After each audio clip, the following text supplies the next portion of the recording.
warahmatullahi wabarakatuh. Perkenalkan, nama saya Puji Cynthia, NIM 10420004, kelas 2A, jurusan Hukum Ekonomi Syariah. Baiklah, saya akan menjawab pertanyaan dari Bapak. Yang pertama, apa hikmah pernikahan?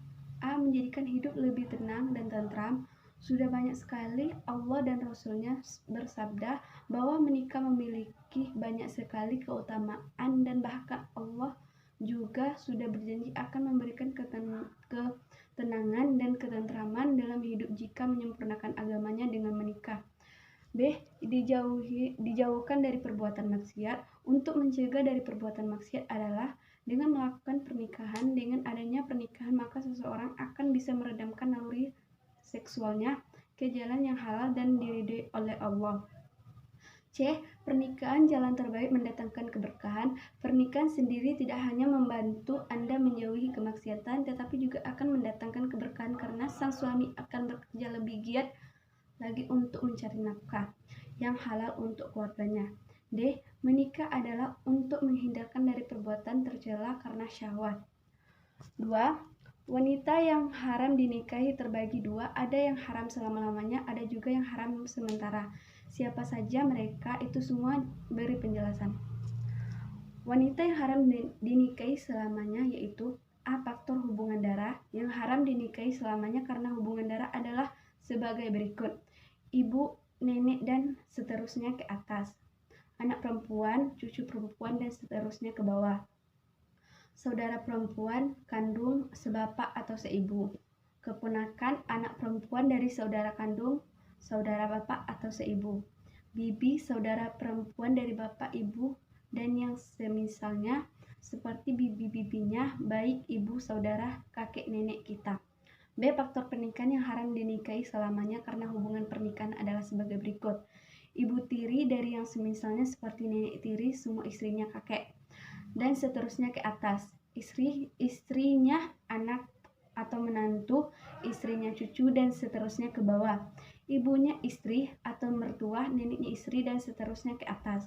Anak tiri untuk menjadikan mahram tidak disyaratkan harus diasuh oleh bapak tirinya. Anak tiri menjadi mahram bagi bapak tirinya jika bapak tirinya tersebut sudah pernah berhubungan badan dengan ibunya si anak tiri. Jika ibunya belum sempat disentuhi, maka anak tiri boleh untuk dinikahi jika ibunya sudah meninggal atau cerai tanpa sempat disetubuhi.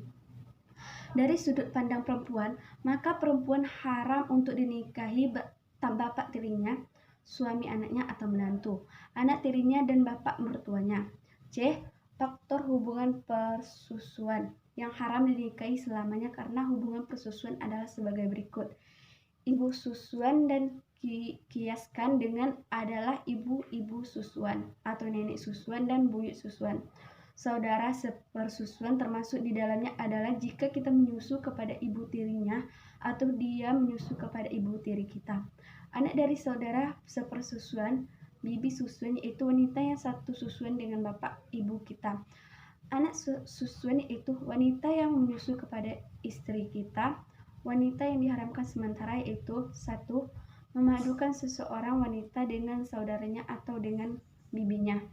Diharamkan memadu antara dua orang perempuan bersaudara kandung atau antara kedua perempuan dengan bibi dari ayahnya atau seorang perempuan dengan bibi dari ibunya. 2. Wanita yang bersuami. Diharamkan bagi orang Islam mengawini istri orang lain atau bekas istri orang lain yang sedang iddah karena memperhatikan hak suaminya. 3. Wanita yang masih di dalam iddah. 4. Wanita yang sudah ditalak 3 kali. Perempuan yang telah ditalak 3 kali tidak halal lagi bagi suami pertamanya sebelum ia dikawini oleh laki-laki lain dengan perkawinan yang sah dan bersungguh-sungguh. 5. Wanita musyrik sehingga beriman. 3. Sebutkan urutan wali nikah dan apa hukumnya pernikahan yang tanpa wali. Urutan wali nikah sebagai berikut. Yang pertama, wali paling utama ialah ayah. Yang kedua, kakek atau ayah-ayahnya. 3. Saudara lelaki seayah seibu atau kandung. 4. Saudara lelaki seayah. 5. anak lelaki saudara lelaki seayah seibu atau kandung. 6. Anak lelaki saudara lelaki seayah. 7. Paman dari pihak ayah. 8. Anak lelaki paman dari pihak ayah. Menurut hukum Islam, perkawinan tanpa wali yang berwenang atau berhak perkawinannya dianggap tidak sah. 4. Apa hukum memberikan mahar? Hukum memberikan mahar juga disebutkan nama-nama mahar. Ada dari Al-Quran dan ada juga yang dari hadis. Hukum mahar ialah wajib. Nama-nama hukum mahar yang dari Al-Quran sebagai berikut. 1. Mahar materi dapat berupa kendaraan, perhiasan, rumah, uang, dan sebagainya. 2. Mahar yang dapat diambil dari manfaatnya berupa jasa seperti kisah Nabi Musa yang menikahi istrinya dengan mahar bekerja selama 8 tahun bersama sang mertua. 3. Mahar yang manfaatnya kembali kepada istri dapat berupa dari kependudukan keislaman istri maupun mengajarkan Al-Quran. Hadis tentang mahar yaitu hadis Rasulullah Subhanahu Ta'ala. Dari Amin bin Rabi'ah bahwa seorang perempuan Bani Fazarah dinikahi dengan sepasang sandal. Kemudian Rasulullah SAW bersabda, apakah engkau relakan dirimu dan milikmu dengan sepasang sandal? Jawabnya, ya. Lalu Nabi membolehkannya. Wassalamualaikum warahmatullahi wabarakatuh.